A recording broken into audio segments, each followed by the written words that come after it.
Normally, normally we would start a bit more upbeat. Normally we'd hit the intro right out of the gate and we get straight into it, but it's a little bit different this time. Over the Memorial Day weekend, it was supposed to be a big weekend. It was supposed to be a very successful weekend. It was supposed to be a weekend of celebration. It was supposed to be a weekend of relaxing, and we were watching wrestling. Some people were watching the NBA playoffs. Some people were watching MLB. Other people were having barbecues out with their families, spending time with their loved ones, spending time with their friends. Unfortunately, one individual did not get that luxury, and one individual does not have that opportunity anymore. Over the weekend, Hardcore Sports, we lost our friend Jeffrey Turner, and I actually needed to check to make sure that I heard it right. I received 2 phone calls, one from my guest here, Mitch, and one from my friend Earl Cole. And I texted them, hey, I'll call you back in a little bit. I'm spending time with my family. And I was outside. I was with my family, with my dog, eating watermelon. I gave Earl Cole a call. And sure enough, he did confirm that Jeffrey Turner had indeed passed away. I called Mitch as well, and he indeed confirmed it to be true. I was in a state of disbelief for sure. And to be quite honest with you, it really still hasn't set in. Now, I did not know Jeffrey all too well. I did one collaboration with him back in September where we talked about NXT Worlds Collide and All Out. And we went over 3 hours, I believe. It was probably the longest stream that I've ever done. And he was very knowledgeable. He was very down to earth. And even though he didn't know me all too well, he always treated me with respect. He always reciprocated that kindness right back to me. And he was a very, very, very big supporter of mine in the long run. I even talked to him legitimately 4 days ago before I found out that he passed away. Earl actually had him on the Night of Champions watch along on Saturday afternoon. And then the following day, his mother ended up finding him in his house. And Mitch, you said that you actually know the cause of it all. Yes, I do. It was called E. coli food poisoning. So it all started from a month ago when he had some very bad seafood. And then as time progressed, he had blisters on his lips. He had blood clots. He had like black and blue marks on his legs. So it was just a matter of time. And his body couldn't fight it. And he did not go to the doctors at all. So the main lesson of here is do not mess with your health. Go to the doctors as fast as you can. And it's still tough, guys. It is still tough. I mean, the guy's like a brother to me. I worked with him every single day ever since he started in hardcore sports. So it's really tough. So, yeah. Funeral arrangements are still being worked out. A GoFundMe page may be in the works here. So we still got all of that to be developed and to come out. So we got that, and then that's pretty much it. So if you guys have any questions, please DM me on Twitter right here at Mitch Kofsky. If you have any questions, please DM me or Earl or DJ. Please DM. I think that probably one of the toughest things about all of this, and we are finding that out more and more as we get older. When we're young and we have all this stuff going on, we don't really think about it too much. But as we go on through life more and more, especially in this era, we're really starting to realize that life is a very, very fragile thing. Life is a very, very fragile thing. And we don't know if this could be the last meal that we eat, or this could be the last stream that we do, or when we get in our car to take a drive, we don't know if it's going to be the last time that we drive to work or come back from home, or if you talk to your mother, or if you talk to your father, you talk to your siblings if you have any. We truthfully do not know if that will be our last drive, our last conversation, our last meal, our last sleep. Jeffrey Turner had no idea that when he went to bed on Saturday, that would have been the last sunset that he's seen. And one thing is for sure, I really do believe, and I'm going to try and do this going forward, and I really need to try and make an effort overall to do this. Tell the people that you care about, that you do care about them. Tell them how much that they mean to you. Tell them that they are the world to you. Don't try and brush it off as if it's nothing, or I'll do that tomorrow, or I'll do that in 2 hours, or whatever it may be. Life is a very, very fragile thing. Nothing is ever promised. Yes, it is cliche, but it is the God-honest truth. And it's a very, very harsh truth as well. Life is a very, very fragile thing. It is not guaranteed. It is not promised. So if anyone has anyone out there that means the world to them, please go out of your way to tell them. And above all else, cherish every moment going forward like it is your last. Make the most out of anything, even if it is a bad situation. Even if it is a bad situation, make the most of it. Make the most of it and be grateful that you were able to wake up, you were able to see sunrise, you were able to sit down at the table and eat breakfast, something that we take for granted every single day. Be grateful that you do get to see your parents, or see your siblings, see your cousins, or call them, FaceTime them, email them, whatever it may be. Yeah. Here at Hardcore Sports are extremely, extremely devastated. And even though I did not know him all too well, he was a very, very down-to-earth, a very, very generous, a very humble human being. And we here at Hardcore Sports, we are sending out our thoughts, our prayers, our condolences. Our hearts are with the family, the friends, and everyone that was personally associated and antiquated with Jeffrey Turner. And going forward, we are going to put forth the best possible content in his name. Everything that we do is going to be for him. Everything that we do is going to be for him, and everything that we do is going to be in his name, and we hope that he is looking down on us with a smile on his face. Yeah. We are going to do our best to give you guys the best wrestling analytical content. I appreciate your patience. I appreciate your generosity. I appreciate everyone in the comments, Sarah and Hula Grim specifically. Thank you. Shout out to Earl Cole as well. Thank you very much for your condolences and for your thoughts and for your prayers. But we have a show to do, so why don't we hit that intro, and we're going to get straight into the festivities momentarily. Because we want retribution. Oh yeah, we want retribution. Oh yeah, we want retribution. Oh yeah, we want retribution. Yeah, we ran out of patience. Boil up with the cold hard hatred. I can feel the vibration. Feet in the streets, it's a new sensation. I wanna break faces on the pavement. I wanna make greatness look complacent. Adrenaline awakened, I can taste it. We can make an impact, grab and then take it. Like a disease, bring them to their knees. Pain for their disease. Just like a weed.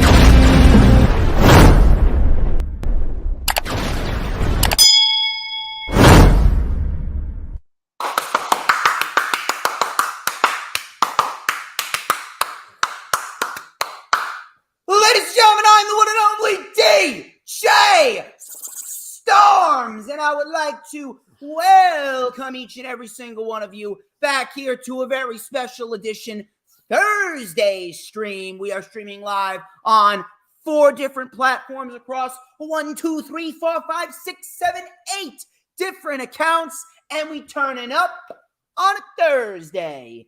If you guys don't already know who I am, well, they call me Mr. Controversy and the operator of the best damn Twitter handle known to mankind. And this is the official rewind for NXT BattleGround, which took place last Sunday on the Peacock, that is. Get your mind out of the gutter, you fucking savages. This past Sunday at 8 p.m. Eastern Time to deliberately counter-program Double or Nothing, but that did not work because the majority of the IWC, rightfully so, we're talking about Double or Nothing. But we did get a third show over the weekend. It was NXT BattleGround, and I am here to dissect everything that went down last Sunday. Not really sure how many people are going to care, but we are going to dissect it anyway. As you can see, I am not alone. He is a fellow wrestling YouTuber, is my guest. He is a lifelong wrestling fan. He is the co-founder of Hardcore Sports and the man that personally recruited your boy to be the head of the wrestling department, because I'm the best in the motherfucking business. Ladies and gentlemen, please welcome back to the channel once again, Mr. Mitch Kofsky. How you doing, man? I'm doing good, man. I'm doing good. And I just thought I should rep this out for my man. I thought I should just rep it out for you, bro. You know, the... Damn right, baby. Damn right. Posse members, baby. Posse members fucking unite. It's what we do. Yeah. That's what we do. Thank you very much. I greatly appreciate the support. I got a t-shirt waiting for you when you're ready to get your ass up here to one of these ISPW shows. Hey, I made the logo. Yeah, I know. This motherfucker wants a cut. I'm working on it. But anyway, we got a lot to get into. First off, we got NXT BattleGround and the overall show that was NXT BattleGround. And I'm going to be quite honest, man. I really didn't expect much from this show. Not because the talent on this show wasn't good. If anything, to me, you know, this kind of looked like one of the weakest NXT premium live events in quite some time. Stand and Deliver actually ended up being disappointing because they did not format that show very well whatsoever. And it was a little overly convoluted. So that show had a lot of hype going into it, and it didn't really deliver like we know it could have with the talent that was on that show. NXT Vengeance Day was a decent wrestling show, but overall nothing too crazy. And the NXT brand, we already know, has been shitting the fucking bed for God knows how long now. NXT easily is the worst show in the entire wrestling industry. I actually have more enjoyment watching Ring of Honor than I do NXT. And Ring of Honor, they're not really doing anything on Ring of Honor because they don't have a pay-per-view to build towards yet. I'm still waiting for them to announce Death Before Dishonor. But regardless of that, this show actually turned out a lot better than I could have anticipated. This show, for the 2 hours and 20 minutes that it went, this was actually a very, very good wrestling show. Probably, if I do say so, probably the best NXT show since Black and Gold died. Now, Black and Gold will always be the standard bearer of pro wrestling. Nothing will ever come close to Black and Gold. It was the greatest wrestling era since the Attitude Era. But at the end of the day, NXT, they banded together, and for 2.5 hours, they gave us a solid pay-per-view to watch with some very good wrestling across the board. The crowd was energetic over in Massachusetts. That was actually more energetic than fucking Las Vegas for Double or Nothing. If there was one thing about Double or Nothing that brought it down, it was the crowd.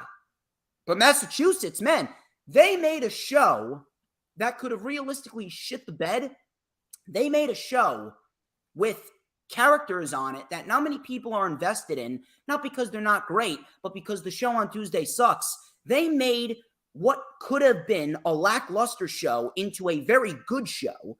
Now, it wasn't a perfect show. We're going to dissect that. But overall, NXT BattleGround, it was not bad whatsoever. And there were a couple matches on this show that was actually there were a couple matches on the show that were actually top tier worthy. Like, you could have taken them off of this pay-per-view. You could have easily put it on an NXT takeover. And we're going to talk about that as we go on. But overall, man, this was actually a very good show. A lot better than expected. What were your thoughts on the overall show? Honestly, like I said before, I have not seen NXT since Brooklyn. And honestly, I just haven't really been keeping up to it. But as soon as you gave me the opportunity to come on your show to watch this pay-per-view, I had to jump on it. And boy, was I shocked. I didn't think we were going to get this good of a show. 1. 2, in my opinion, I think it's the best wrestling show of the weekend. I know you don't agree to that, right? That may have been a little bit of a stretch. Like, here's the problem with this show. The main problem with this show was not the talent. It was not the wrestling. The main problem of this show, if we're going to look at one overbearing negative of the show, the overbearing negative of Double or Nothing was the crowd. Yeah. But the overbearing negative on this show was probably the timing of the matches. There were 6 matches on this show, and if anything, there were only 2 matches that I felt got the proper amount of time, and it was the Last Man Standing match and the NXT Women's Championship match. Outside of that, the other matches were all very good, but they kind of felt rushed. It really felt like we could have had some of these matches go an extra 5, 6, 7 minutes. And it really wouldn't have made too much of a difference. Instead of clocking out at around 10:19, 10:20, they would have clocked out at around, like 10:45, 10:50? That would have been perfect. That's the biggest negative coming from the show. Other than that, I mean, it was a very good show. It was a very enjoyable watch. And if anything, I would actually say it was a little better than Night of Champions. I would say it was probably the second best wrestling show of the week. Now, the bar has been set very low for NXT. But in the end, everyone showed up to work. I'm not sure what Shawn Michaels was on, but Shawn Michaels, he woke up on the right side of the bed, and he gave us a solid show. Do you think it had to deal with that Double or Nothing was on the same night? Do you think that had to do it? Pushing the wrestling out, trying to make it the best show possible? Oh, yeah. It was on absolutely. the same night. They want to say that, it wasn't counter-programming, but it was fucking counter-programming. It was deliberate. This was a Vince McMahon move right down to a T. And now they're not trying to counter-program anyone. Now they're on their standalone night for the Great American Bash on July 30th, which is fine. That's fine. But it was clearly a deliberate attempt to counter-program Double or Nothing. And if anything, the timing issue could probably be attributed to Double or Nothing as well. I was just shocked that I watched this because I didn't think I was going to until you offered me to be on your show. And here I am. I did not. I loved it. I thought it was good. Let's get right into it. So before we get into what we're going to get into here, obviously we need to do our little promotion like we usually do. First things first, Mitch, where can we find you on social media? So you guys, it's easy. You can find me on social media right here at Mitch Kofsky and at Hardcore Sports Network. We do have a new Twitter now. It's a Hardcore Sports _. So it's Hardcore Sports _ I will still get Further AM to fix your bottom. Get that. Yeah, talk to him, man. I'll get that taken care of. Don't worry about that. I got it taken care of. So, yeah, you can find me there and where I tweet and I troll Cowboys fans, I troll Giants fans like this guy over here. But, yeah, let's just do it, man. Go check out all of his links. They are in the description of this very stream.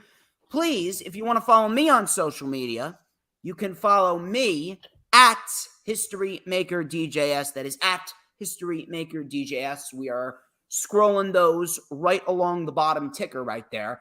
You can also add me on Facebook for collaborations and business inquiries. Please send me an email. My email is, of course, StormsTakeOver@gmail.com. Like the official DJ Storms business page, and I may just send you an invite to join the official DJ Storms Posse group on Facebook. Thank you to Hooligram. Thank you to Sarah Hapka, Butterfly, Raphael, Adam Carl. You guys are great. Earl Cole as well. thank you very much for stopping by and talking wrestling with me and Mitch here on a Thursday evening. I am thankfully off of work tomorrow. I got to get some shit done tomorrow. I got to clean my room. I got to go to the bank. I got to get a haircut. And tomorrow evening at 7:30 p.m. Eastern Time in St. Anthony's Church Gym, it is ISPW Brawl for the Bulldogs to benefit the Butler Bulldogs. We have ourselves one solid card. We got ECW legend Tommy Dreamer taking on the Shining Star Ray Kalitri. We got GKM defending the Tri-State title against his former partner, Leo Sparrow. And we got ourselves a new ISPW World Heavyweight Champion. His name is Rick fucking Recon, the King of Rock. He's defending the title for the first time against one of the greatest to ever lace up a pair of boots, and that is the timeless Crowbar. This is all going down tomorrow night at 7:30 p.m. Eastern Time in Butler, New Jersey. I will be there. I will be handing out t-shirts and wristbands. I will be recording a vlog. Do not miss it. Also, my vlog for Garrett Mountain Mania for ISPW. That is up on the channel right now. Go and check that out. Please, if you guys missed the rewind for Night of Champions with my man Hoolagrim, who is currently in the chat right now, I believe that link is also in the description. Let me go and double check. I believe it is. Well, we're going to go and double check. We just need to go and double check. I at least hope it is. I believe it is. Unfortunately, it's not. Fuck. What the fuck are you laughing at? Either way, go and check that out. Go and check that out because Hoolagrim and myself, we brought a great analytical stance on Night of Champions, which was actually a very solid professional wrestling show on Saturday afternoon. And then we got the rewind for Double or Nothing with Robert of Philly Sports Talk Podcast, which took place on Memorial Day this past Monday. Very good wrestling show, but a terrible fucking crowd. But overall, all three wrestling shows actually gave us something of substance over the weekend, which I was very pleased to see. And in the end, all I care about is a good wrestling show. Please make sure to like the stream wherever you're watching it on, whether it be my personal Facebook, the Posse page, my YouTube, Mitch's YouTube, Hardcore Sports YouTube, Hardcore Sports Twitch, my Twitter, or Hardcore Sports Twitter. We have a very nice wide outreach here on this Thursday evening. We got ourselves the LFU coming to you guys this Saturday at 1 p.m. with your boy DJ Storms, because I got news on more NXT call-ups. I got more news on Bray Wyatt reportedly being pushed to bring back The Fiend, and Vince McMahon is making changes to WWE television remotely, but yet some people want to say that he's not in charge. Fucking retards, all of you. Anyway, on top of that, please make sure that you like the video, no matter where you're watching it from, and subscribe to my channel, subscribe to Mitch's channel, subscribe to the Hardcore Sports YouTube channel. We are this close to 700 subscribers. Do it for Jeff, man. Do it for Jeff. Jeff would have wanted it, and Jeff right now, he's looking down on us. Very proud that we're putting forth the work. It is indeed a grind. We're going to grind it out for Jeffrey Turner. Everything we do for Jeffrey.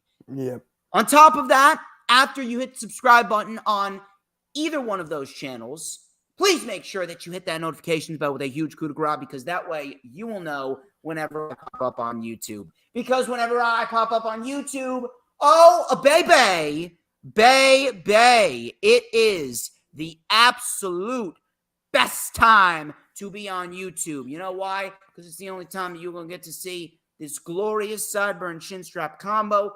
Beautiful mustache right here. Hold on. We're going to light it up for Earl, because Earl Cole's watching. We're going to light it up right here with a little and a dash of and a whole lot of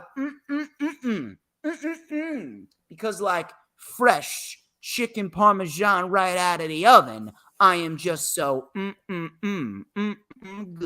I'm the tastiest snack in the IWC, and everybody wants a piece of the Stormsmeister. Let me fix this pompadour right here, because, man, this pompadour is on fucking point tonight. Anyway, we are going to get straight into the festivities here. NXT BattleGround from Lowell, Massachusetts. It was actually in a more condensed arena. It was in a smaller arena. It only looked like there was about 3,000 people in the arena, but those 3,000 people were very energetic throughout the entire night, and I will give them credit for a brand that is easily the worst brand in all of wrestling. I'm very happy to see that Lowell, Massachusetts showed up for NXT BattleGround, and they actually made a lot of these matches better than what they were. So the show kicked off with the NXT North American Championship. This was Wesley, Tyler Bate, and Joe Gacy. Triple threat match, as Wesley is now officially the longest reigning NXT North American champion in history. And you know what? He may just be the greatest North American champion that there ever was. And I would not bat at you. I would not holler at you. I would not bat an eye if you do say that, because I truthfully believe that. Now, here's the thing, Mitch. We all know that Tyler Bate is great. We all know that Wesley is great. But I really want to focus in on Joe Gacy here for a minute. I think it goes without saying that Schism sucks. The Schism gimmick is easily one of the worst gimmicks in all of pro wrestling right now. I actually prefer watching Jeff Jarrett on AEW television more so than I do Schism, because at least Jeff Jarrett is entertaining when he wants to be. But Schism is a completely dead fucking group. It's a dead act. The character is fucking trash. I understand that you gotta give something to Joe Gacy that makes him stand out, but it's not making him stand out in a good way. This character has been compared to the old school Eater of Worlds, Bray Wyatt, more times than I can count, and it's just not hitting. It's not hitting to the degree that they want it to hit. However, I really do believe that we should start putting some respect on Joe Gacy in terms of a pro wrestling aspect, because Joe Gacy was given this opportunity on an NXT premium live event, and this isn't his first go around. He had a very good showcase back at NXT Deadline, but they just didn't do anything with him. Now that he's in there with two of the best, with Tyler Bate and Wesley, he hung in there. He showcased that he is more than capable of carrying himself in a big match scenario. He didn't look out of place whatsoever. And all three of these guys, they meshed together very, very well. If there was one guy that shined the most in this match, it was Joe Gacy. It was Joe Gacy, because realistically, it's just another day at the office for Wesley and Tyler Bate. But Joe Gacy was given the opportunity out of everyone in NXT, out of everyone that they could have chosen. You could have chosen an Axiom, a Von Wagner, a Tony D'Angelo. None of those guys were on this show. None of those guys were on the show whatsoever. But Joe Gacy was chosen in this spot, in this triple threat match. And Joe Gacy, he carried himself very, very well in this match. My only gripe is, like I said, it just kind of felt a little short. Now, they did a lot in this match. For the 12 minutes that this match went, they did a lot, and the crowd was great in this match. All three men did a lot. They worked their asses off, but it feels like they could have gone another 4 or 5 more minutes. If they would have gone another 4 or 5 more minutes, I would have said, you know what? This is NXT TakeOver worthy. But they just ended it rather abruptly. Not to say it was bad. It was a great triple threat match, but it really wasn't anything over the top. But before we get into the specifics, what were your thoughts on this overall match? And what were your thoughts on Joe Gacy's performance as well? Personally, before you say what you're going to say, if they can get Joe Gacy a decent fucking character, then you know what? He has a pretty decent future ahead of him, because the guy can fucking wrestle. The guy can go. Yeah. So for me, it's funny how you want to start out with Joe Gacy, because I was actually looking at him the most during this match, because I was kind of familiar with Tyler Bate and Wesley, obviously, because the internet, the IWC loves those two guys. So I was scouting Joe Gacy, and I was having a little bit of trouble. Like, what is his character like? Like, again, I have not seen NXT since Brooklyn. So for me, I'm just like trying to study his character and everything, but his wrestling was really up to, I don't know, would you say it's up to par with them, with Tyler Bate and Wesley? Yeah, he felt like he belonged. Yeah, you think it was right there? Because I It felt was like right it was there. Here's the thing. Tyler Bate and Wesley are better than him, but at the end of the day, he showcased to everyone, listen, I may have a shitty gimmick, but if you put me in the ring with someone, I am going to fucking work my ass off, and I'm going to show you that I can fucking hang. And I respect that. Yeah, I respect that too out of him. And honestly, this was the perfect way for NXT Battleground to start out with. I thought they were going to start out with what was it? With one of the women's matches. I thought they were going to start out with that, but boy, was I wrong. Thank you for giving me this to start. And I'm actually going to watch this again tomorrow since I'm off work as well. So might as well. And I liked it, man. I really did. And I just have one question for you before we go on.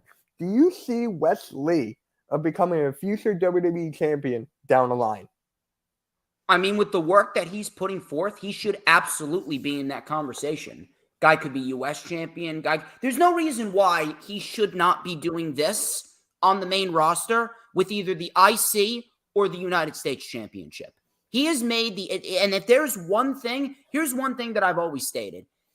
Ever since the reboot of NXT, it has sucked. But if there's one consistently positive thing throughout NXT, even throughout Unicorn Seaman 2.0 into this new era, it is the NXT North American Championship title scene. Every single NXT North American Championship match that we've gotten ever since the reboot, that has been the most consistent thing on the show. The NXT North American title division right now is probably the hottest thing in NXT.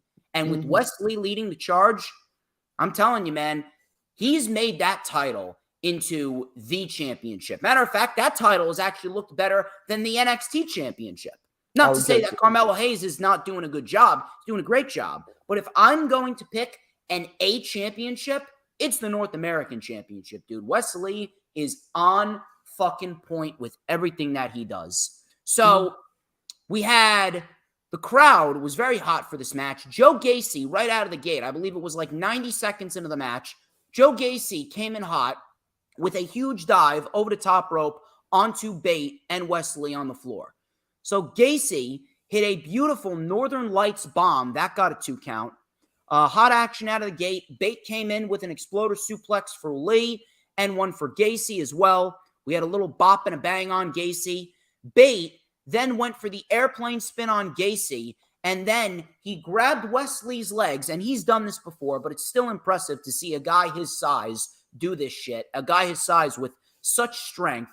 Tyler Bate did a giant swing on Wesley and an airplane spin on Gacy, and the crazy part about it is he had the heavier guy on his shoulders while doing it, which made it even more impressive. Still never ceases to amaze me. So Bate then with a slingshot lariat, Gacy caught Lee, and he powerbombed Wesley through the air into Tyler Bate. Another great spot by Gacy. Gacy then with a reverse DDT Uranagi combo, and then he locked in a Rings of Saturn on Wesley. He let it go because Tyler Bate came into the match, and he locked in a Rings of Saturn on Tyler Bate too. Gacy was in firm control before Lee came in. He saved the match. Crowd was really getting into it. Bate and Gacy went for their handspring moves. They hit each other. Wesley with a handspring double Pele kick.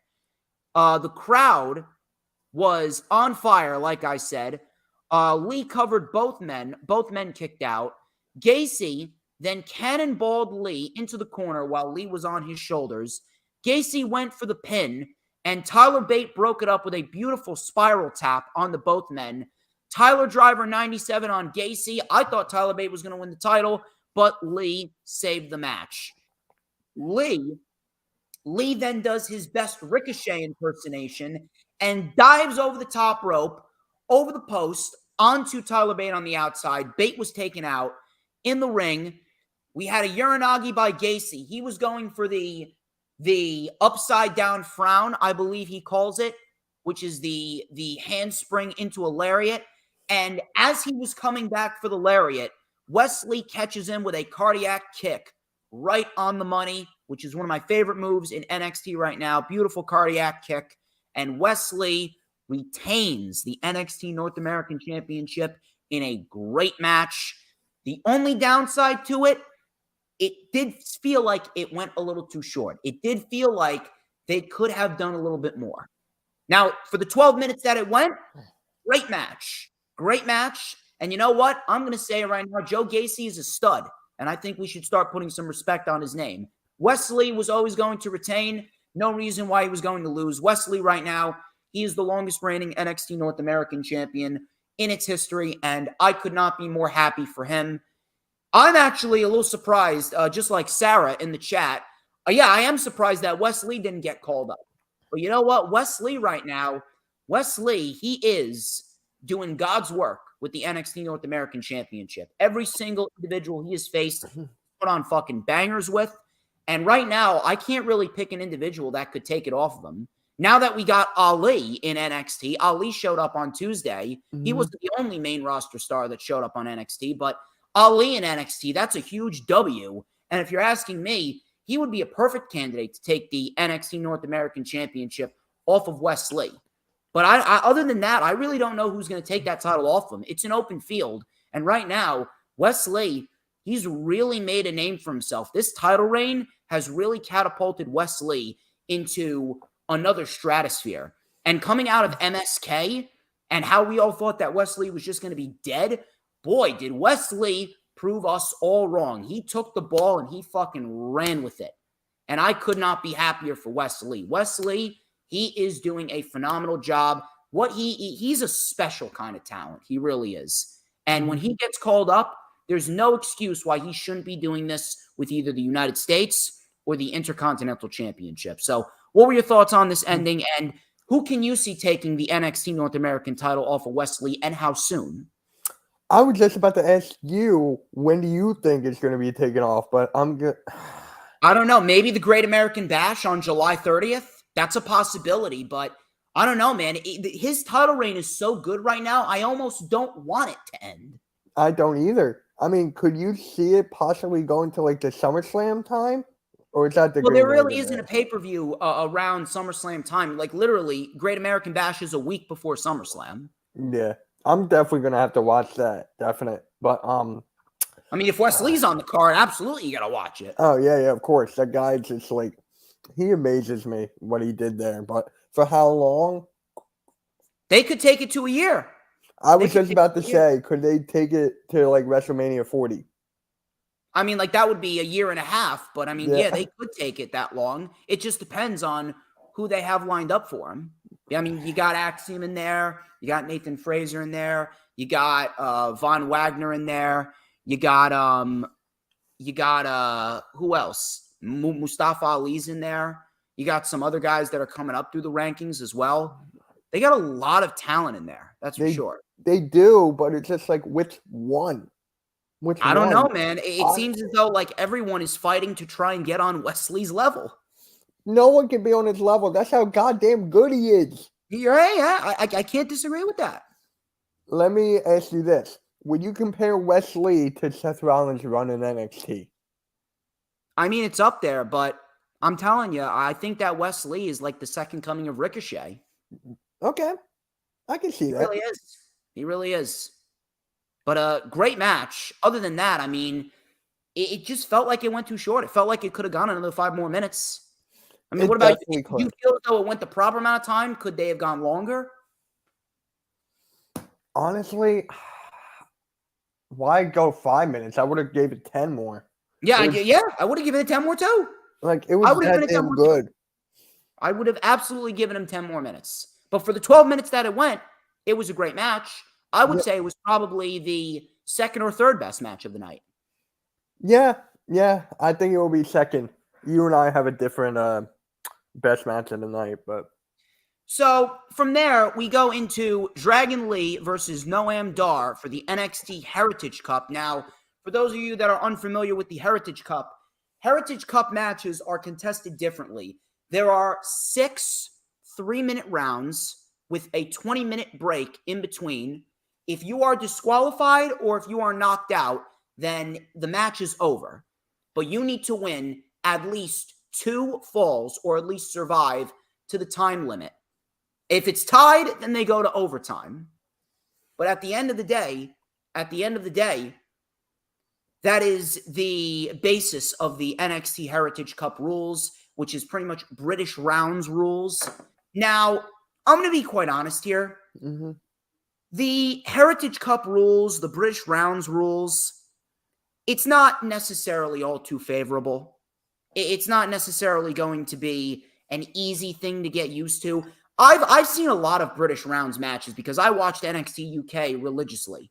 And I'm still really not too used to them because it really makes it feel like UFC. And I hate UFC. UFC sucks. I really don't understand the whole hoopla with UFC, other than people are going to go out and say, oh, it's real. It's real. I don't give a fuck if it's real. It's boring. UFC is fucking boring. I could literally watch a YouTube video of two high schoolers fist fighting, and it would be no different than UFC. UFC is boring. UFC is fucking boring. So it's going to take a little bit of time to get used to these British rounds rules. But I will say this. This match was fine. It was a fun little match, but it was probably the second worst match of the night. Not to say that it was a bad match, but it's just not too favorable in terms of the stipulation. And then the 3-minute rounds, 6 at a time, and you got to stop and you got to start. I will say this: Dragon Lee and Noam Dar, they worked very well together. They did mesh very well together. I did not know how Noam Dar was going to mesh with this current crop of NXT talent. And Dragon Lee, considering that he's mainly a luchador. He is a luchador, and he works the luchador kind of style. Noam Dar kind of works the ground-based and a little bit of strong style. But at the end of the day, these two actually matched up fairly decently together. And for the 12 minutes that this went, this wasn't a bad match at all. The one thing that I will say is Noam Dar, I think he is very, very underrated. The character can be annoying. And his promos can really, really, really fucking be annoying. But at the end of the day, I think that Noam Dar is a very, very good wrestler, and he actually matched up very well with Dragon Lee. So it was a very technical first round. There were a couple of kicks being dodged left and right, some nice counters. The crowd were actually showing appreciation to it, which I'm happy about. We had a big drop kick by Wesley, and round one expired. No falls were scored. Then all of a sudden, we had Oro Mensah come out, and he was supporting Noam Dar, while Nathan Fraser was supporting Dragon Lee. And it looks like Noam Dar has got himself a little entourage. I'm not sure if that's going to favor too well, but at the end of the day, he's got a little entourage. We'll see where that goes with Oro Mensah. So we had this second round. Lee came in with a Hurricane Rana. And then we had Lee getting quickly rolled up by Noam Dar, and Noam Dar actually got the first fall. The round expired. Round 3, Lee was on the defense. Lee came back with a super kick, came off the top rope. He dove off the top rope. If you guys remember from NXT TakeOver Brooklyn 4, I was there live in attendance for that show, and it was Adam Cole and Ricochet for the NXT North American Championship, and Ricochet dove over the top rope with a Hurricane Rana off the apron to Adam Cole. That's exactly what Dragon Lee did right here. Exactly what Dragon Lee did right here for his match with Noam Dar. That was awesome. Mm-hmm. So back in the ring, we had a tope suicida by Lee, a big V-trigger, but Noam Dar was able to kick out, and round 3 expired. Dar then hit a back elbow on Wesley, a little cheap shot. In round 4, Dar went on the attack. Dar went for an arm bar. Dar then with a crescent kick and a nice Texas cloverleaf as well. So again, Noam Dar, he's very good when it comes to mat wrestling. Dar then got to the ropes. Mensah then took out Fraser. Dragon Lee then with a standing sliced bread, and Dragon Lee was able to tie it up off the standing sliced bread. Fraser then came in, dove over the ropes to take out Oro Mensah. Round 5 began, and Dar locked in an ankle lock on Wesley, Dragon Lee. Lee then got to the apron, and he was going for the apron Hurricane Rana again, and Dar caught him with a power bomb, and Dragon Lee went fucking splat. I was actually shocked. Very, very shocked that Dragon Lee did not come out with an injury here.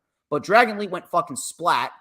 Dar then with a back elbow for a 2. Lee then with a snap German suplex, a big knee, and a beautiful sit-out powerbomb for a 2. All of a sudden, Zakara Jackson distracted the referee, and then Lash Legend came in and hit Dragon Lee with a bucket. Noam Dar then hit the Nova Roller, and Noam Dar retains the Heritage Cup Championship. A fun match. They worked very well, and they actually made do with the British rounds rules. But, dude, I'm going to tell you this right now. This was the wrong outcome. This was the wrong outcome. Listen, Noam Dar is very good, but I don't really think that he's as over with the NXT audience as he should be. He just got to NXT US. He's been in NXT UK, and he's been making his name there. He just got to NXT US. So as of right now, he needs to really establish himself and spend some time down there to get over. Dragon Lee, however, he's ready for the spotlight now. He's ready for the spotlight now, and he should have been the one to come out victorious here. And with Dragon Lee winning, this could have opened up the door for numerous amounts of matches with a lot of top-tier talent. And now that you got Ali in NXT, and Ali versus Dragon Lee match for the NXT Heritage Cup, that would have been a fantastic, fantastic fucking matchup. Mm-hmm. And at the end of the day, if I'm going to be quite honest, dude, I'm just going to throw it out there. Dragon Lee has been handled very, very poorly. Dragon Lee's booking has been very, very poor. He's taken more losses. He's taken a lot more losses than he's gotten wins. And that's actually kind of pathetic if we're going to be quite honest. A guy like Dragon Lee should realistically be at the top of the card, and he should be winning matches as consistently as possible. I think Noam Dar is very good, but dude, this was the wrong outcome. Dragon Lee, this should have been an easy victory for Dragon Lee. No questions asked. Out of all the matches on the show, this was the one that had the wrong outcome. But let me hear what you got to say. So for me, you know what kind of bothers me is that Dragon Lee kept on getting stopped by the ref in the momentum. That just kills me because we got a good story. Dragon Lee's doing his thing, right? And then can't go anymore. It's just like, bro, I'm like, come on. Those are the rules of the stipulation. I know it is, but it's just like, God dang. I've been watching so many like YouTube videos online about this match, and they were like, oh, that's the whole story. He doesn't know the rules and stuff like that. I'm like, come on, really? Nah, come on. This match was terrible. If I had to give it a grade, the outcome and everything, I'm gonna keep it honest. D+. I wouldn't say it's a D+. The match was fine. It was probably one of the worst matches of the night, but it wasn't necessarily a bad match. But the fact that the British rounds rules aren't really too familiar and we need to get used to them, combined with the fact that this match had the wrong outcome, that kind of left a sour taste in a lot of people's mouths. But it looks like this feud is continuing. And listen, if we do get a rematch, there should be no question. Dragon Lee needs to win the rematch. And we really need to start getting Dragon Lee on the right track. Unless they plan on having Dragon Lee either beat Wesley or Carmelo Hayes down the line. If that's the case, then I understand why he lost. But if you're asking me, if he was ultimately going to lose this match, then you shouldn't have put him in that scenario. You should have kept him separate, and you should have kept him on the winning side of things rather than taking a loss here. Yes, I get it. I get it that he belongs on the pay-per-view, but if you're just going to have him take a loss and then ultimately go and challenge for another title, it doesn't really make too much sense. If you were going to have Dar win, you should have put him against someone that could have easily have taken a loss and have been okay with it.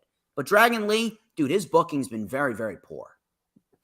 This whole booking thing with Dragon Lee, which I have a buddy who keeps up to date with NXT, and then he goes, Mitch, what they're doing to Dragon Lee right now, it is terrible. He's one of the best wrestlers.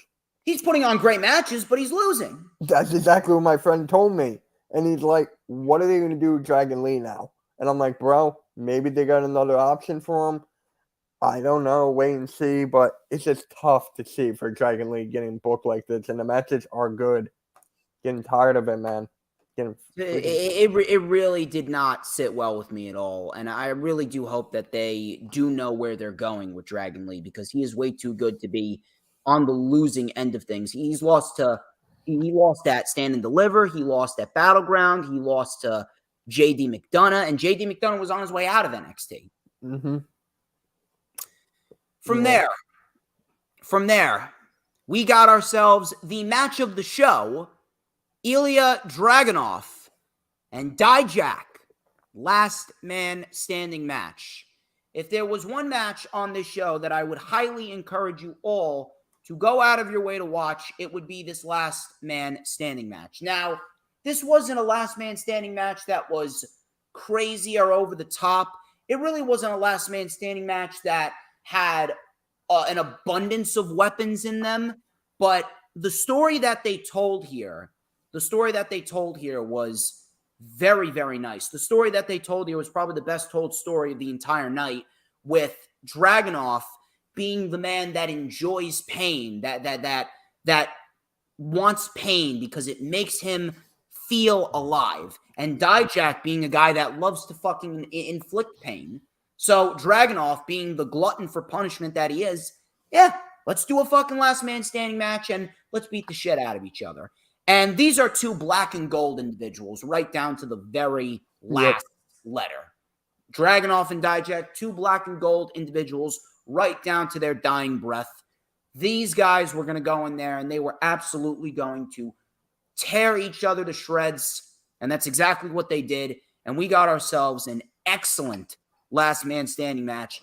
It did go a little short, I will say that, but they gave him just enough time to put on an excellent match and ultimately steal the whole show. So this started out pretty intense. I mean, of course it fucking did. Dijak brought in some steps. Dijak then booted Dragunov in the face as he was coming off of the steps. Then he suplexed Dragunov on the steps, did Dijak. Dragunov took some hard fucking bumps on these steps. So Dragunov then saw an opening. Dijak brought out a table. Dragunov headbutted himself through the fucking table to take out Dijak. I don't think I've ever seen that before.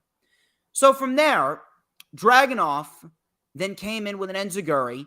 Dragunov was then locking in a sleeper hold on Dijak, and then Dijak held onto the ropes and flung Dragunov back, and his head bounced like a fucking basketball off of the bottom half of the steel steps, which were in the ring. From there, after that nasty-looking bump, Dragunov then DDT'd Dijak on the steps. Dragunov drove the steps into Dijak's face. Dragunov then set up the steps like Shane O'Mac does a chair and delivered coast to coast with the steps. That looked awesome.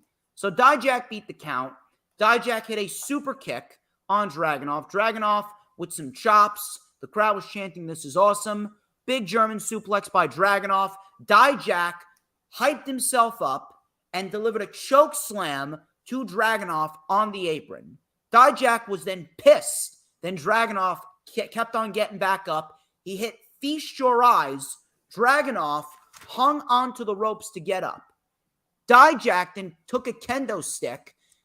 Dragunov was bleeding right underneath his eye, and Dragunov was refusing to stay down. Dijak was saying, "What is it going to take? Why don't you just stay the fuck down?"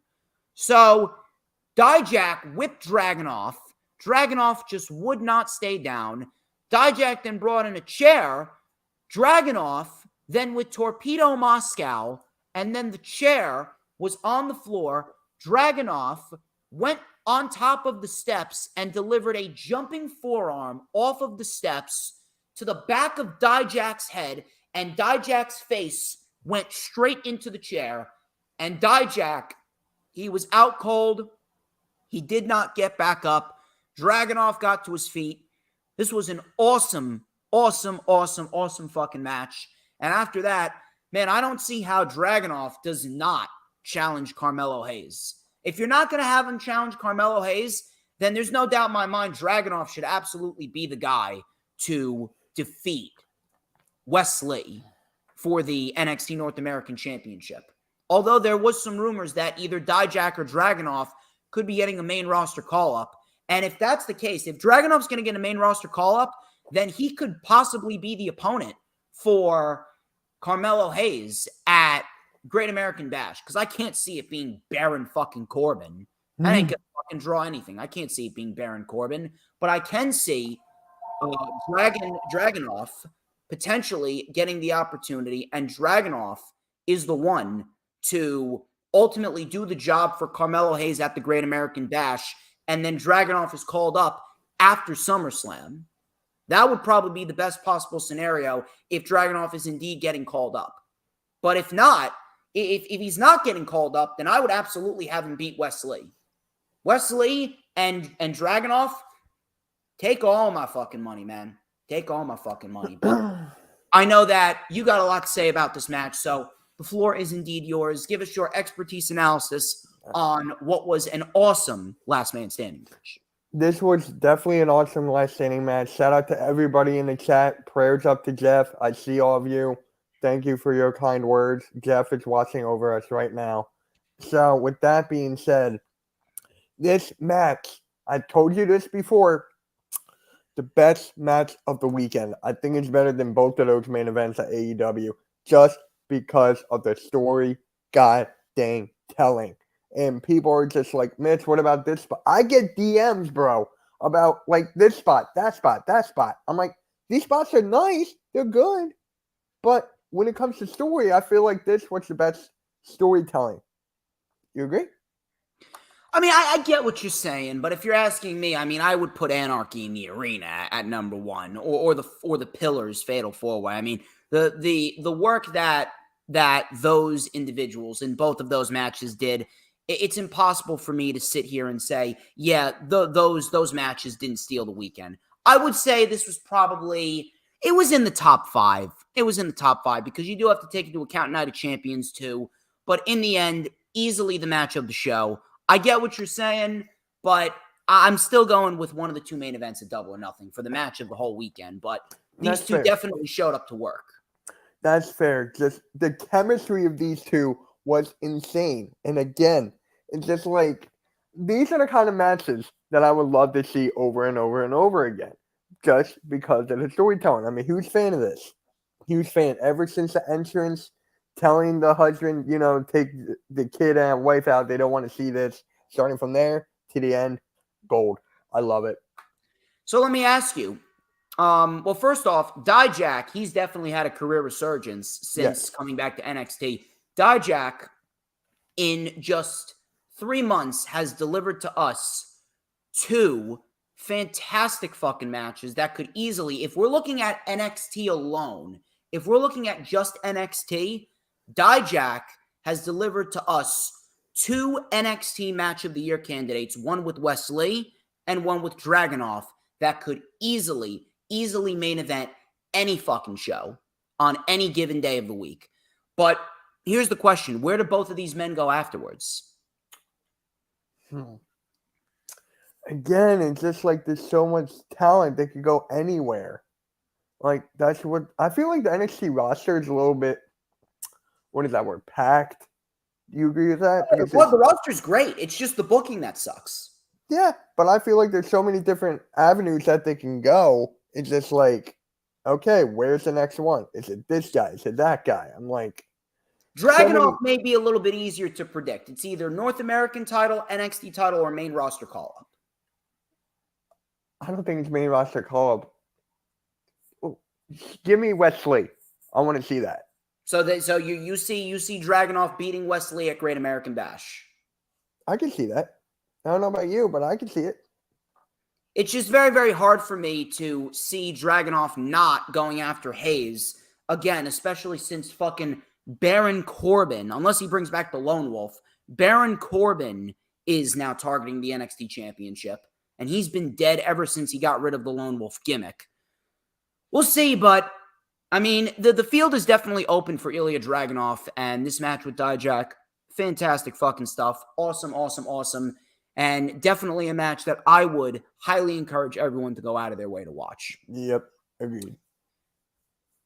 Confirmed for July 30th, NXT Great American Bash Premium Live Event, and I'm actually happy that they are using these names. We got Vengeance Day, we got BattleGround, and the Great American Bash. I'm glad that they're using these as premium live events. I actually think that it's a very, very, very good layout for NXT, and overall, we could actually get some solid shows overall going forward. And I think that if they keep that format, you got Vengeance Day, you got Stand and Deliver, you got BattleGround, you got Great American Bash, you got Halloween Havoc, and you got Deadline. 6 pay-per-views for NXT throughout the year.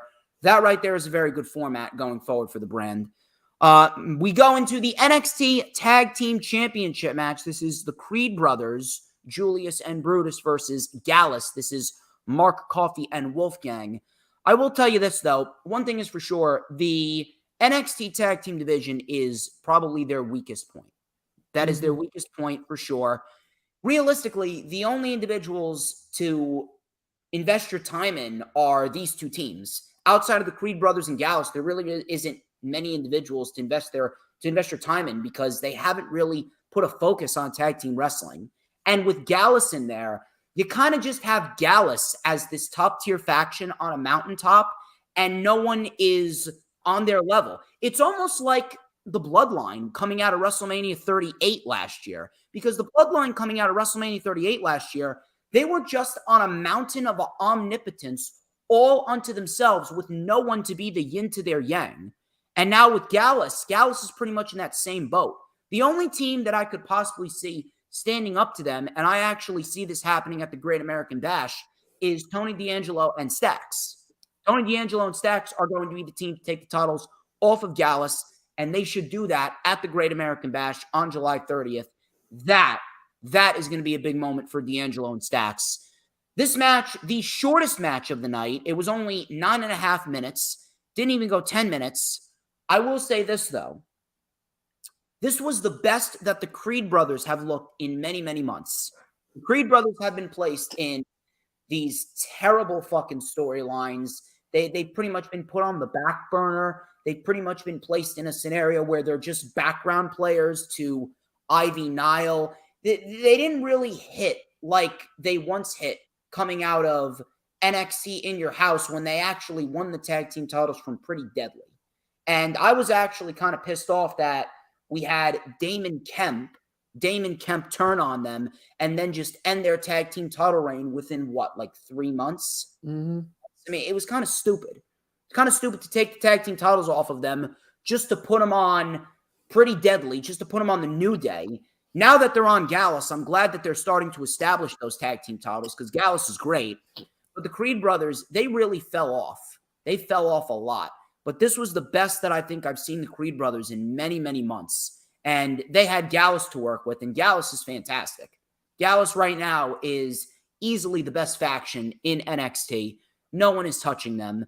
And right now, Gallus is really making those NXT tag team titles. Once they lose them, it's gonna be very, very tough considering how weak that division is. It's gonna be very, very tough for whoever beats Gallus to stand toe-to-toe and really make that division mean something because there pretty much is no division. There really is no division. But this was a solid match. The shortest match of the night, probably the weakest match of the night, but it was still a solid tag team match. The crowd was actually pretty lively, considering that this match was kind of in the death spot. This match was actually in the death spot coming out of that great last man standing match. I didn't think the crowd was going to have much energy, but they did. They did, and props to Massachusetts for doing so. So, Creed brothers were in control. Brutus came in with an axe handle onto Mark Coffey. Creed brothers were actually very smooth in the early going. So, one thing I've noticed, the Creed brothers are definitely getting better at their mat wrestling. They're definitely evolving a bit in the ring. They're getting more comfortable. They're slowly morphing into in-ring tag team leaders. And that right there is a great thing to see. It's a slow process. They'll get there. Some may say they're a little green, but they are doing very well for themselves as of right now. So Gallus took over. Gallus with some nice double team moves. Brutus fought back, tagged to Julius, and Julius with a lot. He did about 6 or 7 belly to bellies in a row. One on Mark, one on Wolfgang, one on Mark, one on Wolfgang. And he actually got the crowd to pop. So he did that about 6 or 7 times. Tagged to Brutus. Julius with a standing shooting star press. Brutus then with a standing moonsault, which looked very, very nice, 4-2. So they're mixing it up a bit. Julius then with a standing shooting star press, like I said. Double Uranagi by Gallus on Julius. Brutus then with the Brutus ball coming off of the top rope onto Gallus. Very nice spot. We had a 4-way standoff. Everyone was punching everyone. We had a rolling slam by Julius. Joe then came in, and Joe Coffey was taken out by Julius. All of a sudden, Ivy Nile was taken out by Ava Rain of the Schism because they've been having problems on NXT. Gallus then came in, and they hit a running Busaiku knee into a flapjack combination, and it was Gallus that ended up retaining the tag team titles.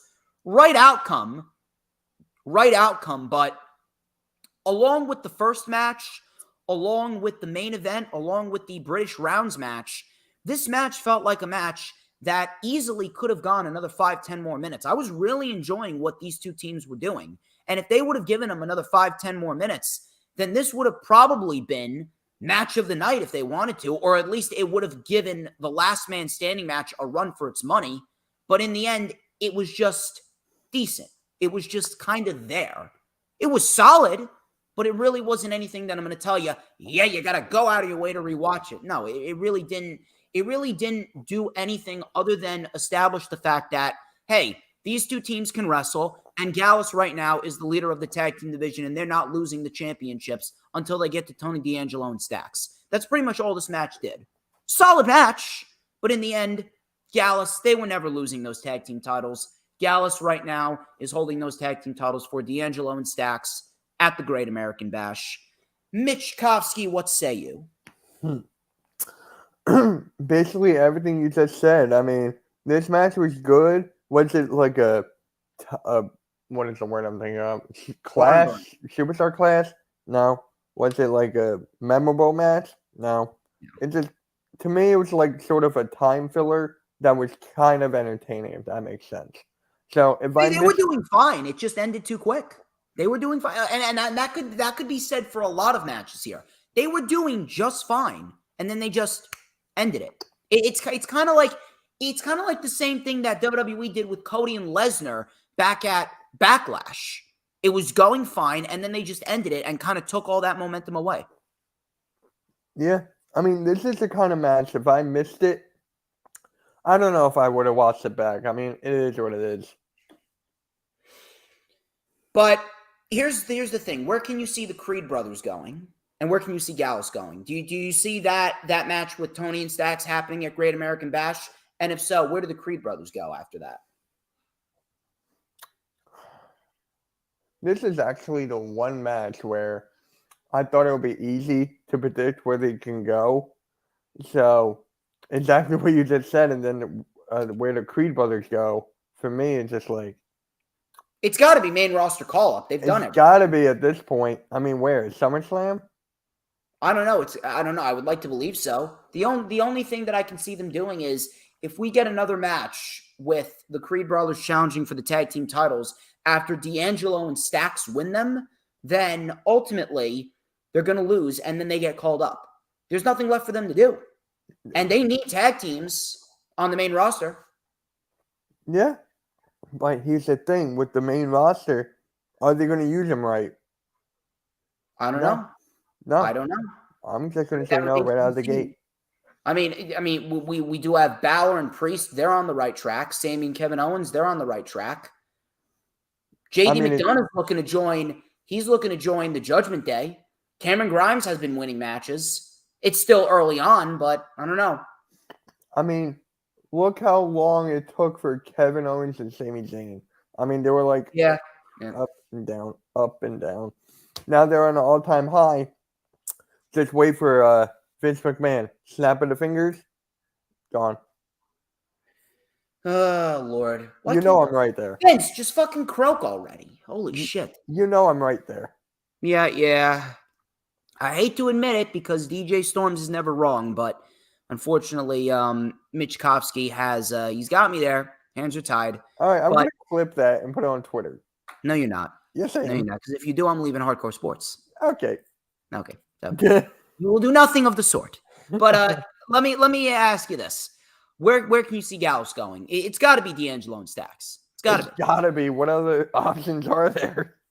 You can do Andre Chase University as an interim feud, but it's got to be D'Angelo and Stacks at Great American Bash. They've beaten every other team. They've beaten the Creeds. They've beaten Schism. They've beaten the New Day. They've beaten Pretty Deadly.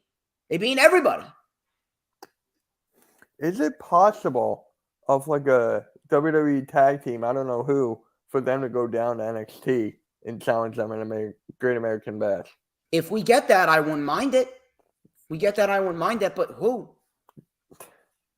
Who? Why am I keep on thinking the New Day, but they were just there? They were just there. I Fuck the know. New Day. Alpha Academy? They got to break up. I'm waiting for them to fucking break up. I'm waiting for the New Day. I'm waiting for Alpha Academy to break up. No. Alpha Academy, no. They stay together because they are now baby faces and they're going to get over big time as baby faces. Yeah, but Chad Gable's so good on his own, bro. You can still do singles action with Chad Gable, but you got to keep them together.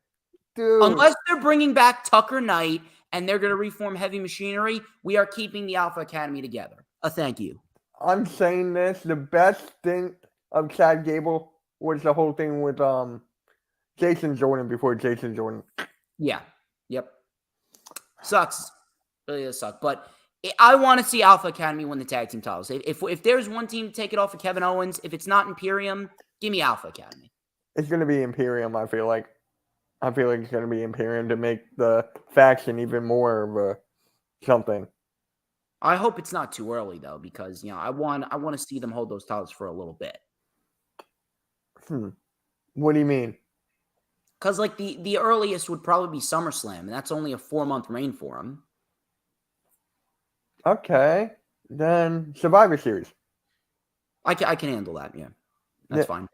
If they want to do Imperium versus Sami Zayn, Kevin Owens, something along those lines, I wouldn't mind. I wouldn't mind that. They're going to interfere in SummerSlam, which I've been hearing is going to be Roman Reigns versus one of the Usos, and the other one being a special guest referee.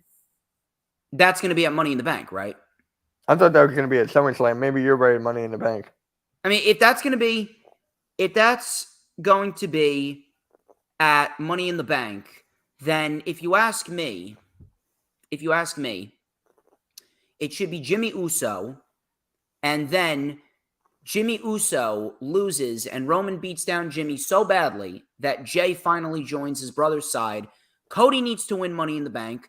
Cody cashes in at SummerSlam, and that's the moment where Solo Sikoa finally takes the spike and just stabs Roman right in the jugular, and that's the end of Roman Reigns. Why do I feel like Solo Sikoa would beat Roman Reigns? Why do I feel like that? If he's going to beat Roman, but it's not going to be for a title match. If that match is to take place, that should be Roman's farewell match at WrestleMania 40 before he goes to Hollywood. Yeah. And Solo Sikoa is established. Mm-hmm. He's my favorite out of everyone. He's my favorite. Oh, yeah. Solo Sikoa right now is the best member out of the entire bloodline. Yep. Best member out of the bloodline. Mm-hmm. Speaking of the best, Tiffany Stratton, who is the best NXT female as of right now, and she has the hardware to prove it. She took on Lyra Valkyria in the finals of the NXT Women's Championship Tournament. This was the co-main event. I'm going to throw a fast one out there, and we were actually talking about this. Before we went live. I'm going to throw it out there that this was the best overall women's match of the entire weekend. Mm-hmm. Not to say that Jade and Taya was bad, not to say that Trish and Becky was bad, not to say that Asuka and Bianca was bad, but these two individuals, they went out there and they really told a very nice story. And another thing I want to give props to is Tiffany Stratton. Yep. Her first singles match on an NXT Premium Live event, and it's for the NXT Women's Championship. She did not fuck up once. She looked great in there. She looked like she's been doing this for at least 5 to 10 years. Yep. Tiffany Stratton, the progression of Tiffany Stratton has been such a pleasure to watch, and I could not be any more happy for her that she is the NXT Women's Champion. This should have happened at Stand and Deliver. If we were going to get what we got with Indy Hartwell, this should have happened at Stand and Deliver. The fact that it didn't, fucking stupid. Indy Hartwell's NXT Women's title reign was a waste of time. Waste of everybody's time. Should have been Tiffany Stratton if you were going to take the title off of Roxanne Perez. Or how about you keep the title on Roxanne, and how about you give us Roxanne versus Tiffany Stratton at BattleGround? But that's too smart for these individuals. You see, that's why I'm above the rest. There's DJ Storms, and then there's everyone else. Don't forget me. I'm above them too. God dang. Well, I mean, you're number 2 or number 3. I mean, Earl and you share the number 2 spot. Oh, come on, and so I'm the New York Giants. New York Giants are more like number 37. They're down there. But listen, I'm a Giants fan. I've been a Giants fan ever since 2010. But at the end of the day, they really need to get their shit together. They really do. They really. It's fucking unbelievable. I will say this: I'm very happy for the Kansas City Chiefs who beat the Philadelphia Eagles at the Super Bowl this year. They had the lead and they blew it. Chiefs Kingdom. What was I gonna say? NXT Women's Title match. Bastard. What? You heard me. I know I didn't actually. What did you say? Bastard. Yeah, I am. I'm the dirtiest bastard in the game, man. I'm DJ Storms. What do you expect? Why do you But think I got NXT you Women's here? Title match. NXT Women's Title match. This was a very, very good match. Easily the best women's match of the weekend. These two, they told a great story. If you were to take this and you were to put this on an NXT TakeOver, it would not look out of place either. These two showed you exactly what women's wrestling is all about. The future is bright in NXT. Lyra Valkyria, I've been a fan of her ever since NXT UK, and her match with Meiko Satomura, fucking great match that was. Tiffany Stratton, the progression of Tiffany Stratton, it's been a pleasure to watch. And like I said, I could not be more happy for her now that she is the NXT Women's Champion. So we had some very quick counters early on. Valkyria started favoring her left knee. So we got a story developing in the match. So Valkyria, very nice underhook arm drags. She was very agile in this match. Valkyria, she remained in control. Stratton then tripped up Valkyria on the apron, and she crushed her knee against the post, and she took over. Stratton then with a nice Muda lock. It looked great, by the way. First time I've ever seen Tiffany Stratton do a Muda lock. She has worked so fucking hard on her craft, and she has busted her ass to be the best that she could possibly be. Awesome stuff there by Stratton. So from there, Stratton off the Muda lock. Valkyria got out of it, and she delivered a missile drop kick. She started to mount the comeback with a Northern Lights suplex combination, a nice barrage, and a nice enziguri by Valkyria. Valkyria, by the way, Valkyria hits hard.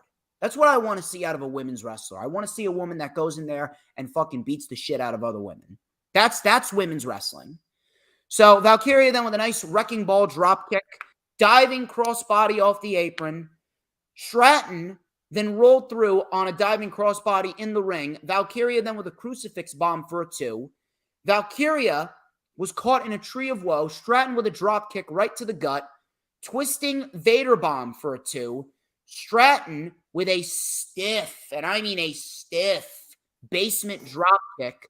That got a 2. Stratton went for a handspring elbow, but Valkyria caught her and delivered a beautiful release German suplex. She went for a spin kick, but the knee gave way. Stratton went for the rolling senton, and then she went for the prettiest moonsault ever. She did not get it. Valkyria with the spin kick. Stratton got her foot on the rope. Both women were up top. Stratton reversed a powerbomb into a Hurricane Rana. Rolling senton, prettiest moonsault ever. And Stratton wins the NXT Women's Championship as she should in what was a very good women's match. and easily, to me, the second best match of the entire night and the best women's match of the entire weekend. Very, very good stuff here between both women.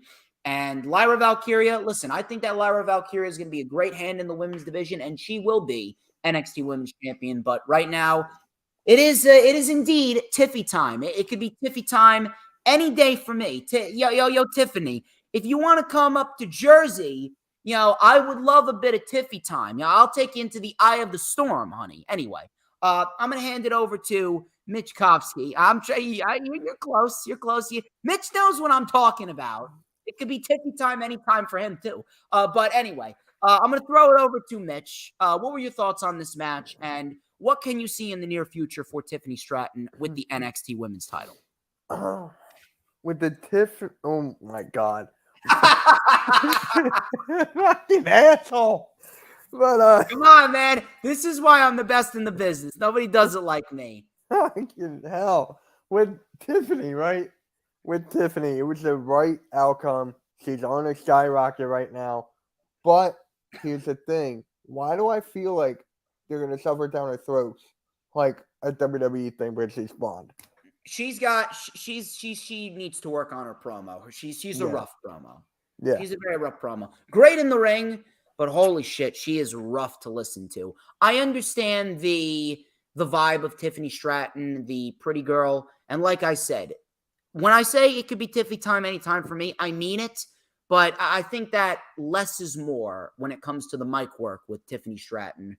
And going forward, I really think she needs to work on her mic skills. She has a fine character. She owns it. And she's amazing in the ring for her age. But at the end of the day, she really does need to work on her promo. I don't think she's going to be forced down our throats. I think that it's going to be a slow burn with Tiffany Stratton going forward. And in the end, we are ultimately going to get ourselves a solid women's title reign.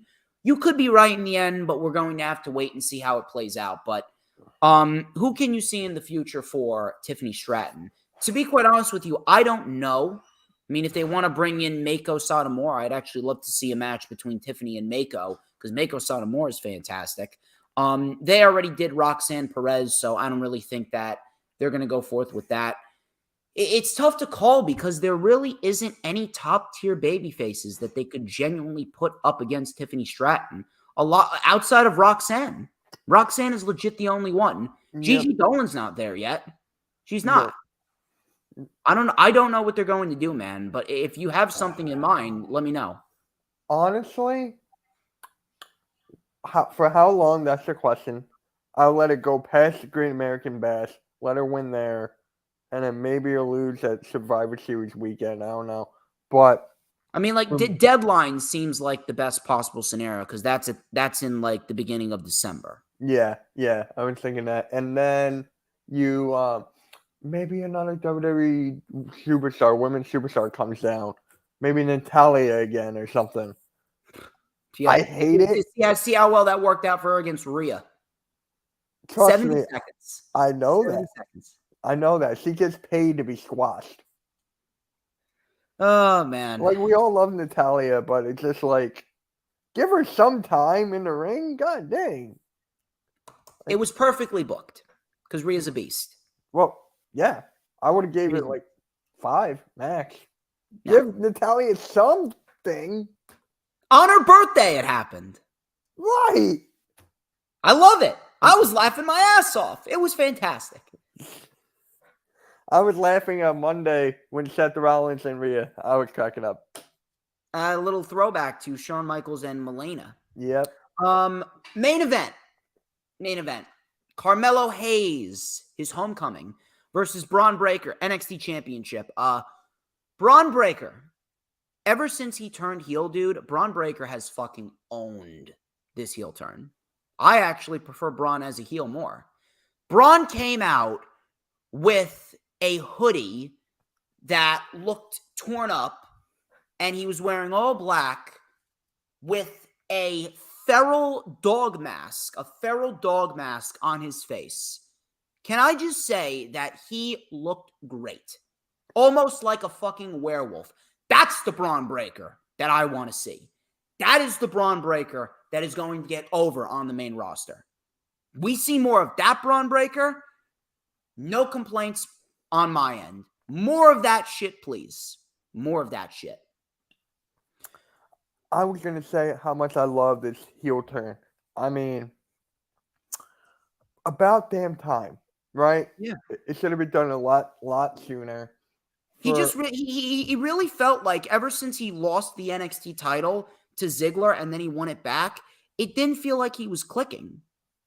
No, it It didn't. didn't feel like he was clicking at all.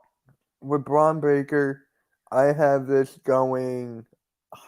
When is he going to get called up? That's the question for me. I think that I actually was going to talk about that on my show. He's actually one of the individuals that could be set for a call up. Mm-hmm. Him and the Creed brothers. Yeah. Yep. Now, first things first. This match was a better match than what we got at Stand and Deliver. Not to say that the Stand and Deliver match was bad. It was good, but it felt like it was a little too slow in the beginning.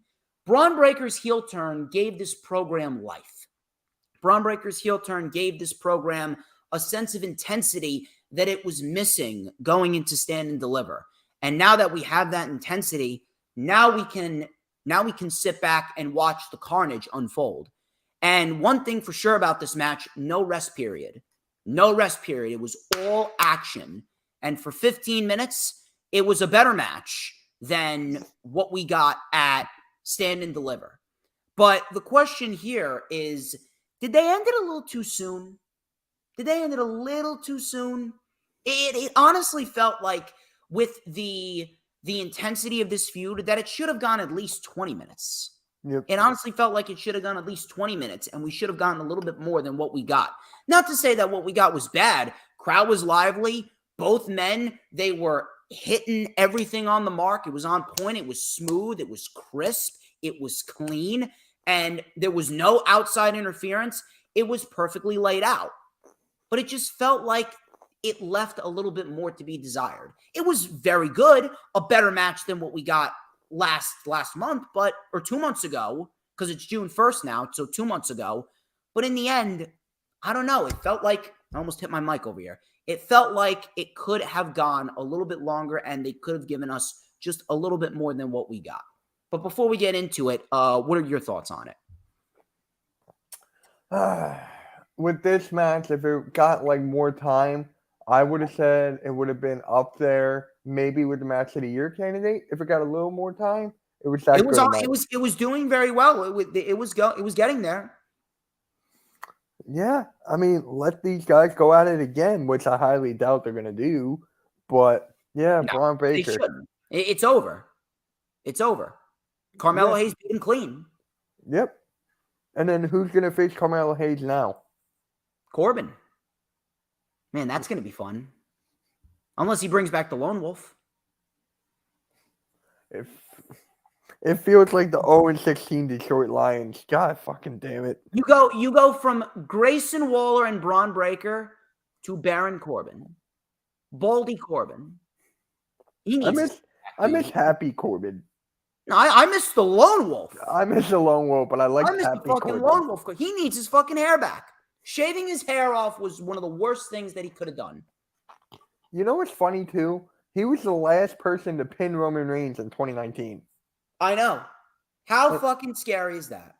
And look where they are now. Where are they now? Roman Reigns. Oh, my God. Dead. A dead character. Yeah, it was dead from the jump, honestly, for me. Anyway. Carmelo Hayes, Braun Breaker. So, Breaker looked great. Breaker looked awesome. Melo dove over the top rope onto Breaker. Heavy hitting early on. Breaker with a slam to Melo. Breaker regained control. Crowd was heavy into Melo. Melo then with a reverse fadeaway. Nice move there. And an arm drag by Hayes. Breaker came in with a stiff lariat. Turned Carmelo Hayes inside out. Crowd was chanting, "You suck" at Braun Breaker. Breaker then with a belly-to-belly barrage on Melo. Then he delivered a Frankensteiner from the middle rope. That was very nice. That got a 2. Mello, we had a DDT by Mello, spiking breaker right on his head. He tried to mount the comeback with a super kick, punt kick, and a beautiful springboard clothesline. Tilt-a-whirl into a facebuster. Braun kicked out. He had kicked out at 1, by the way. We had a suplex cutter by Mello for a 2. Braun went for the power slam. Mello countered into a beautiful code breaker. He went for nothing but net, but he missed. Breaker then went for the spear, but he was sent into the post. This was probably one of the best spots of the entire show. Mello went for the springboard clothesline, and he soared halfway across the ring. Braun Breaker met him and delivered easily one of the most devastating mid-air spears that I've ever seen in quite some time, completely fucking cutting Carmelo Hayes in half. Mello was able to kick out. Fucking loved that mid-air spear. Probably the best spear that Braun Breaker's ever done. So Braun Breaker just went on a gut-wrench suplex barrage. Mello countered with another DDT and then hit nothing but net. No interference, no games, and he pins Braun Breaker clean. A better match. But again, man, I felt like they ended it a little too soon. Really did end it a little too soon, but this was the right outcome. No reason why Carmelo Hayes was going to be losing. He was always the man that was going to win this match, and he will be carrying that championship going into the summer because this is Mello's time. Yep.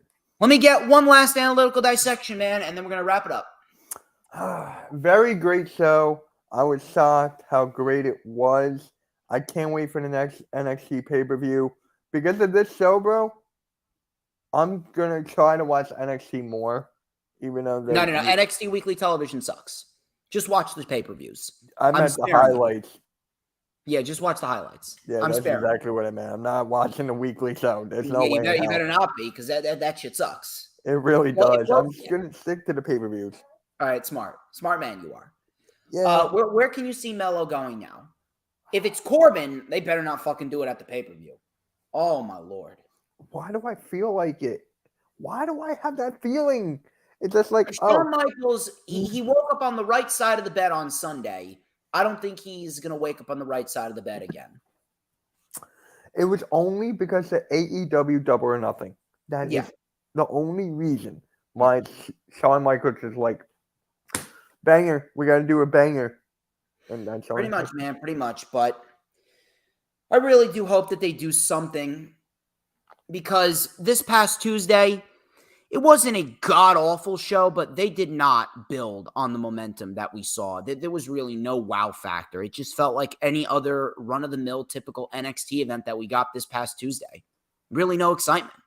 And that is probably the biggest problem with WWE. Look at what AEW did on Wednesday. AEW gave us a great show yesterday evening, and they followed up very nicely. And some people may even say that this week's Dynamite was actually better than Double or Nothing. But NXT, they didn't give us anything outside of Mustafa Ali and Baron Corbin to get excited about. Ali's fine. Corbin, not so much. Yep. Well, ladies and gentlemen, that wraps up this edition of The Rewind. Solid amount of time. Thank you all for tuning in, and thank you all for your condolences and your thoughts and prayers. You are missed deeply, Jeffrey Turner, and everything, like I said, everything that we do going forward is going to be for you. Thank you very much for tuning in. As always, thank you, Mitch, for stopping by. You have been great. You have been awesome. And I greatly appreciate all of your support as well. One more time, before we get out of here, where can we find you on social media? So you guys can find me on social media at Mitch Kofsky on Twitter, Instagram, everything, everywhere. Yeah, great show, bro. Can't wait to be back on, but I hated that Tiffy time thing. And fuck you about the Super Bowl. No. You do not hate Tiffy time. If you walked in and Tiffany Stratton was in a fucking towel in the middle of your living room, you would say, it could be Tiffy time any fucking time for me, babe. I know I would. That's not what I fucking meant. I was talking about it, then I was like, God dang it. But yeah, of course I wouldn't say that. This is why I'm the best, man. But thank you, Mitch. I'll probably have you on for the Rewind for Forbidden Door if you can get your schedule. Yeah. But You already know the drill, people. Like, comment, subscribe. Check out all the links in the description. Till next time, he's Mitch Kofsky. I'm DJ Storms. This has been The Rewind. But before we get out of here, baby, Mitch, you must answer the question. Who runs the IWC? D motherfucking J Storms. You damn right, baby. Who but DJ motherfucking Storms? Hornswoggle. Don't you? Yeah, Hornswoggle, man. He knows the drill. He's a very intelligent man, and don't anyone forget it. Cause we want retribution. Oh yeah, we want retribution. Oh yeah, we want retribution.